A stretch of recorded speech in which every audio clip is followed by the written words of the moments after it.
All right, so today we are diving in on RPE. That stands for Rating of Perceived Exertion, what that actually means, and why you may not be seeing the progress you oh so desire. So, What a beautiful intro. I know, that was, I try. I yeah. do try. Even the tone is just such a gentle tone. I'm a gentle Gentle. giant. So, What's one of the first reasons when it comes to strength training why you might not see the progress or why you might not get the strength gains that you desire? adherence. You're not doing the same thing long enough to get the adaptation that you want. So it's adherence and consistency. I like to tie those two together. So sticking to a certain plan and staying with that plan for long enough. Typically, depending on what the program is, how long you've been training, that could be anywhere from like 4 weeks to a 12-week block. That's a pretty fair little blocks segment. I feel like that's what majority of people lack. You know what I mean?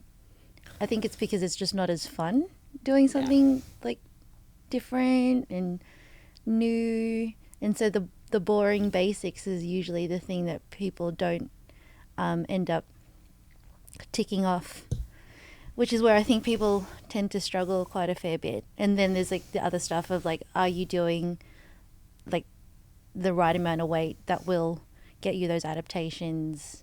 Are you increasing volume? And then like the more technical, granular stuff. I think people want to find out, but you almost have to stop them and say, wait, you're not even doing the same thing consistently.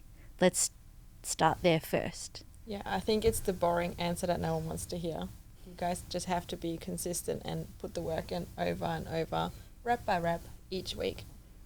There's a few layers to it as well, because we can speak to consistency, but the reason you want to be consistent, it's not just sticking with the same exercises for a certain period of time. It's going to, snap your fingers and like, bam, you got what you want. It's the reason you do that is because you have to think about it as practicing a skill. Like the first time I drove a car was probably not as smooth as the way I drive a car now. So, doing the same exercises over and over, you're going to get better at that exercise. And when you're better at something, you're going to feel more confident doing it. You can put on more load. And that's exactly what progressive overload is. The more you do something, the more of it you can do. So that could be more reps of it. That can be, again, stronger techniques. You're able to load more. Like that little bit, whether it's, again, more reps or more weight, that is the, 1% we're chasing. So consistency is, the term that gets thrown around a lot, but ultimately it comes down to getting so confident with those movements or whatever skill you're trying to develop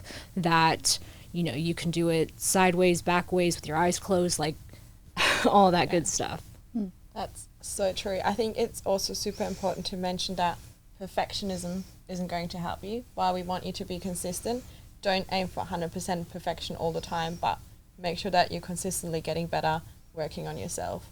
And I think the next one that people do wrong a lot is not doing proper warm-ups. I don't know if you've ever encountered the big bro in the gym jumping under the 100-kilo barbell, 200-pound barbell, and then just getting straight under the set. That's like such an easy way to injure yourself. And while warm-ups, again, seem like something that's really boring, they're super essential because movement prep will not only help you get into a better position, help you with your mobility and also your form and technique, but it also makes sure that you can actually, what's coming, the load's coming, that you can do it. You don't want to see anyone failing not on purpose, but because they've just overestimated themselves. I think that thing of your body knowing what's coming is the big underline there. It's if you stack on all that weight and then just expect your body to be like, yeah, sweet, let's freaking go. That's not going to happen. And so the brain is very smart. Like it'll feel the load and it'll stop you where it doesn't feel confident for you to go any further. And so that's when you start to see those half reps, those partial reps, or like things just looking really stiff and not as fluid. So I think that's the thing also. Like the warm up is you, I guess, priming your body and your muscles and your joints to be like, we're about to train, we're about to do some lifting, we're about like prep yourself, let's go. Yeah, and also prepping your nervous system Yeah. so you don't go under a shock. Yeah. Yeah, going from like 0 to 100 and your body's like, what? What on earth is No. happening? Yeah. Yeah.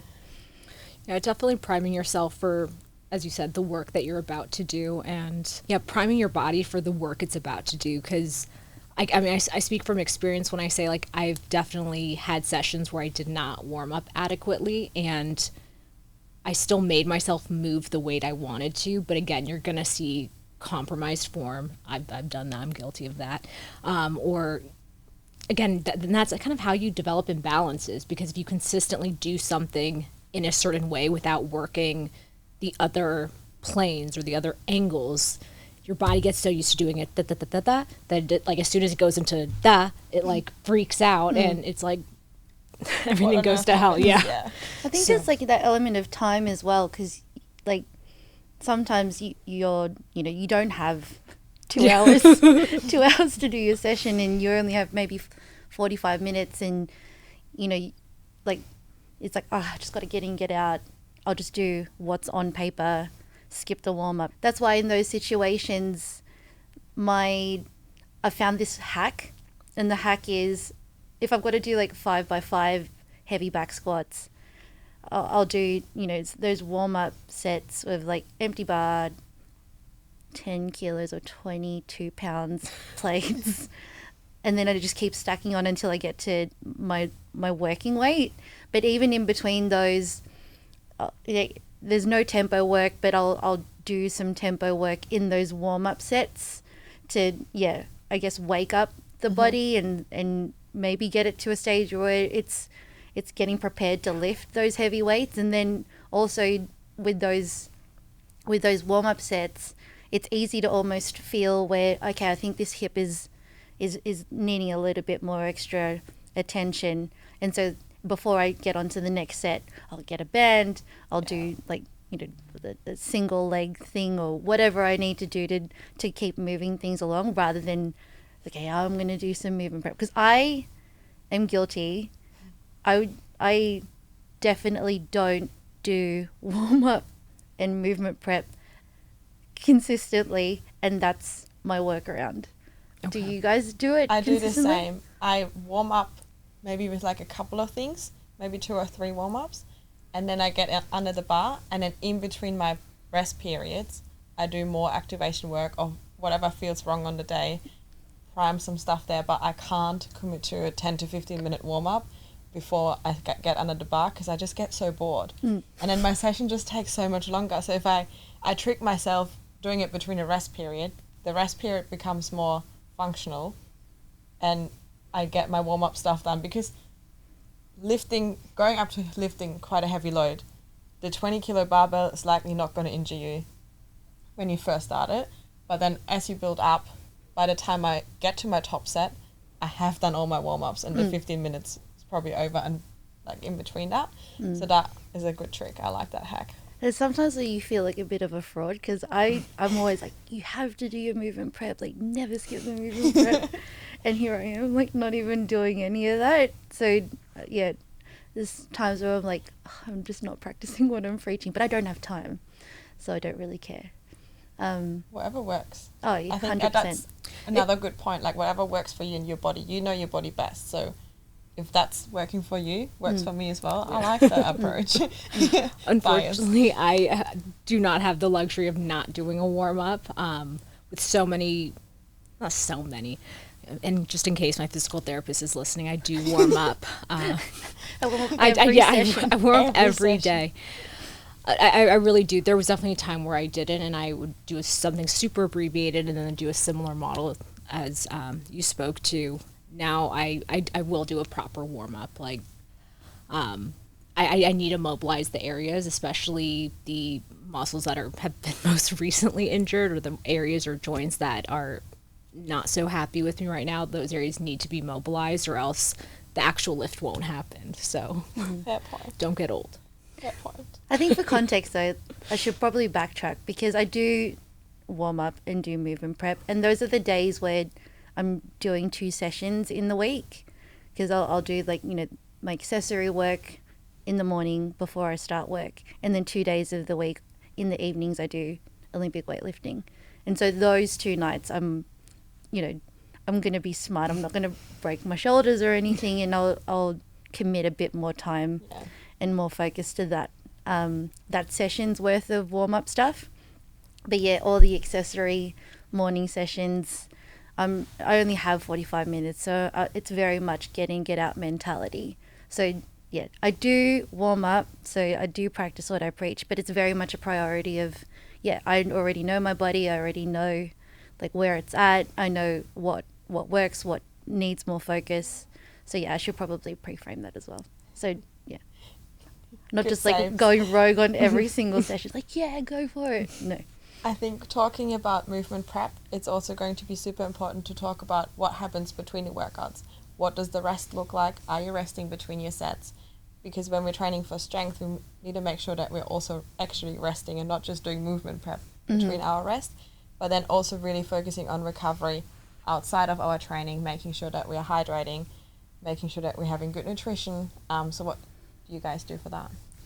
For nutrition, for the rest, I typically sleep.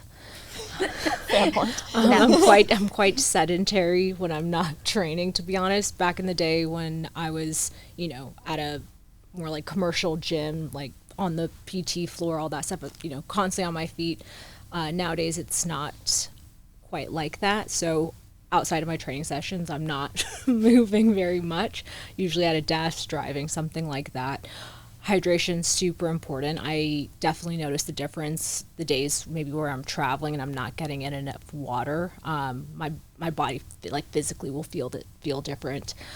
Nutrition, again, a huge component. I'd say that protein intake. I know protein's like that buzzword everyone hears, but it really is. It really does make a difference. Making sure to get the protein in, and then also when it comes to like carbs, fats. To be honest, I say player's choice. Different people respond differently. I see that as your fuel source. So if you prefer carbs, I prefer carbs. Carb up, fat up. Fat up. Yeah, I think micronutrients and macronutrients are super important, but different people respond to different macro and micronutrients.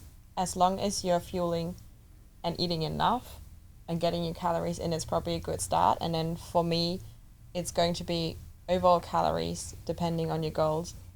Protein, carbs and fat can vary a little bit, but if you are looking to build muscle and strength training and you are trying to gain strength, I think carbs become a little bit more important. And then we want to utilize those to fuel, replenish our muscles, and then go whatever's left over with the fats. Mm-hmm. It's funny because it's funny that we're talking about this topic while you and I are in LA, because I've only been here a week, but my body clock is not, it's not yet paired up with where I am at the moment. And so I've had to be a little bit more conscious about protein, hydration. I'm drinking way more than I usually would at home, and I'm definitely having way more protein than usual. And I think that's because the first 2 days that I was here, I got a cold. And, when you're sick or when you're injured or under recovered, your body's demand for protein increases. Mm-hmm. So when I had that runny nose, I went to Sprouts and I was just on the manhunt for all possible forms of protein in snack form, meal form, powder form. And that's all this whole entire week, I've just been like, eat your protein, have some more protein. Yeah.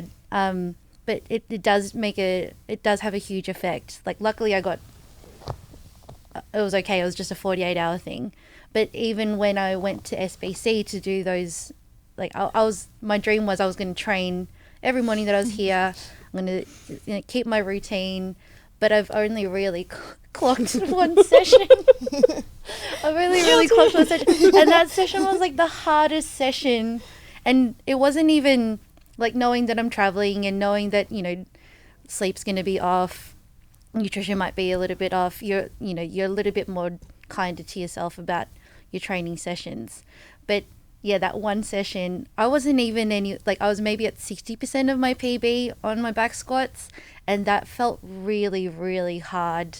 And I was really tender, and it was right before we were shooting classes and right before those challenges, and I was like, okay, I'm just going to put on a brave face and just have way more protein and way more water than usual. But I think also context of like what's happening at the moment, like you have to shift your priority a little bit when because if the goal is stay strong or get stronger, and you're asking like why haven't you progressed, it's life. Life is going to happen, and you have to make a bit of realistic concessions with that respect. I was just hoping to like, wouldn't it be cool if SBC I could do like a PB or like get an epic lift, and that's just not going to happen. It was just realistic. Prime example of why you have to listen to your body and why rest, recovery, nutrition, all of those things are so important. So when it comes to training again, we also want to make sure that we are not pushing through pain and discomfort, because long term, if you are pushing through pain and discomfort, and I don't mean like discomfort of you grinding up a set, but like actual discomfort if you have a sore hip or you're not feeling well, that will then really reduce your progress long term, because you're going to injure yourself. You don't have to go recover, start from not zero, but start back off and start again. And I think it's really important to remember that, listening to your body, and you know your body best. You know when you can strip back off and when you can push. So that's going to be super important. But do you guys ever train to failure? What's your opinion on training to failure? It really depends, again, what the goal is. When it's more of a build phase, take it very close to failure. Typically, when I'm in a build phase, the volume I have, I showed you my session that Casey gave me, and it is a whopper. That's so much volume and many days a week. Typically very close to failure, so that I have enough that I'm not like absolutely destroyed the next day, because I know my volume is going to be so high and I'm gonna have to be back at it the next day. If I'm in a strength block and I'm ultimately going for that 1 rep max, 2 rep max, I'm gonna take it there, especially when my intention is to take it there. And I think a lot of it comes down to, again, what the intention is. Only we know inside ourselves what our RPE is, the rating of perceived, and I'll highlight perceived exertion, because that's how we perceive it. And sometimes one load that maybe is like a 6 out of a 10, on another day, maybe when you're traveling, that feels like a 10 out of 10. 100%. It feels so much harder, and it's so relative. I always like to take it back to the rule of thirds. A third of the time you're going to feel incredible, smashing PBs and just tons of energy, feeling great. A third of the time you're going to feel okay, and then a third time you might feel kind of crappy. Yeah, sometimes that might even be right before a comp. I know I've had some of my worst sessions like in skating, like right before I'm about to compete, and that's like where like the mental game comes into play. It's like, okay, this is going to be temporary. There's going to be another third. It's going to be okay or really, really great. And typically after the worst sessions, sometimes you have the best sessions. So it's completely relative, and it's also just checking in with that and knowing that, okay, if my goal is to get stronger, I do need to be getting to those like 9s, 10s out of 10, or else I'm not going to get stronger. I'm super guilty for overshooting RPEs. Like, sorry, coach. I find it really, really challenging when it's an RPE 6 or 7. RPE 8, I'm like, I know what that feels like. 9, 10, I know what that feels like. But between 5, 6 or 7, and especially a 5, I really have to back myself off and be like, okay, I know I'm going to pull back. It might be a deload week. My body might need a little bit less. RPE 5 it is. But it's like a mental game where I'm really struggling because I just want to push. Even this morning, still traveling, and I looked at my program and I'm like, I know I can do more, but we should back off because the body isn't feeling 100%. Let's take it easy, just get moving, can't sweat too much, got a tattoo. It's a fine line and a fine balance, and I think I'm super guilty for overshooting RPEs, but it takes a little bit of time for you to understand where your RPEs are, and you have to acknowledge that they will change throughout the week and throughout whatever life throws at you as well. Yeah. My perception of fatigue, I think, is really skewed because I've done like BJJ, I've done CrossFit, where those two things, like, you are really floating on the edge of fatigue almost every session. And so whenever and obviously with strength training and bodybuilding, it's you never really go anywhere near it. So sometimes when I see a really high RPE, I have a tendency to back off from going anywhere near those numbers, because it's almost like those other sessions have kind of skewed like how I tend to feel around fatigue. So I always end up feeling like, oh, I could have totally given it more. But really, like realistically, in terms of intensity of weight training, I'm probably around it. So I tend to always underreport what the actual RPE of my session was, which then confuses my coach, because he's like, I said 8 here. Why did you put 6? And I was like, oh, but like it felt pretty alright. He's like, but your numbers are like kind of close to your PB. He's like, what are you doing? I was like, I don't know. And it's just like a really, it's really confusing sometimes. So yeah, I think I don't really go anywhere near high RPE, and I don't really train to failure. It doesn't take much for you to say, hey, I think you should have a rest, and I'll be like, yeah, sweet, I'm more than happy to rest, like let me rest. I'm not a let's freaking go kind of person. So if anyone tries to amp me up like that, I tend to like recluse a little bit, and that's definitely happened in some weightlifting comps where people have been like, all right, let's go, and I'm like, don't talk to me, like don't do that to me. It's a super fine line, understanding your body and pushing your body to a limit. But I think when we bring it back to strength training goals and wrapping up this episode, for everyone that has strength training goals, focus on your intensity. Be honest. Be honest. Be honest. Be honest. Try and figure out what works for you.